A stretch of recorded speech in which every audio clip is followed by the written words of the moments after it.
Star hospitals Banjara hills తో పాటు ఇప్పుడు ఫైనాన్షియల్ డిస్ట్రిక్ట్ లో కూడా.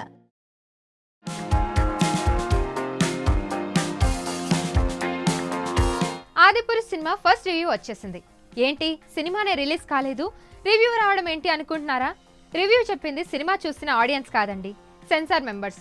అవును, బాలీవుడ్ సెన్సార్ మెంబర్స్ ఆదిపురుష్ చూసి స్టన్ అయిపోయారని, సినిమా చూసే ప్రేక్షకులను రామాయణ కాలానికి తీసుకువెళ్తుందని, ఖచ్చితంగా ఈ జనరేషన్ ఆదిపురుష్ చూడాల్సిందేనని ఇలా అనేక ప్రచారాలు ఇప్పుడు సోషల్ మీడియాలో వైరల్గా మారాయి.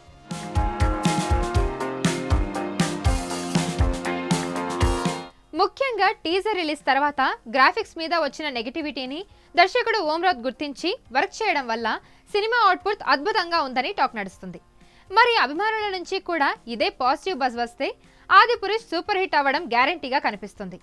అయితే నార్త్ వరకు అంత పాజిటివ్గా ఉన్నా సౌత్లో మాత్రం ప్రభాస్ గెటప్ మీద కంటిన్యూస్గా అనేక విమర్శలు వస్తూనే ఉన్నాయి. ఇక ప్రమోషన్స్ పరంగా రణబీర్ కపూర్ లాంటి వారు 10,000 ఉచిత టికెట్లు ఇస్తానంటూ ప్రచారం చేయడం బాగా కలిసి వచ్చే అంశంగా మారింది. రామాయణాన్ని ఎక్కువ మంది చూడాలనే సంకల్పంతో ఈ ఫ్రీ టికెట్ ప్రచారాన్ని తెరమీదకు తీసుకువచ్చారు. రణబీర్ కపూర్ లాగానే తెలుగు నిర్మాత అభిషేక్ అగర్వాల్ కూడా 10,000 ఉచిత టికెట్లను అందిస్తామని ప్రకటించారు.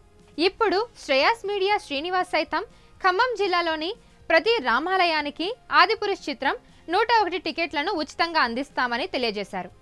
మరి ఇంత ఆర్భాటంగా ప్రచారాలు సాగిస్తున్న ఆదిపురుష్ సినిమా ఆడియన్స్ను ఏ మేరకు మెప్పిస్తుందో, ఆడియన్స్ నుంచి ఎలాంటి రివ్యూ అందుకుంటుందో చూడాలి.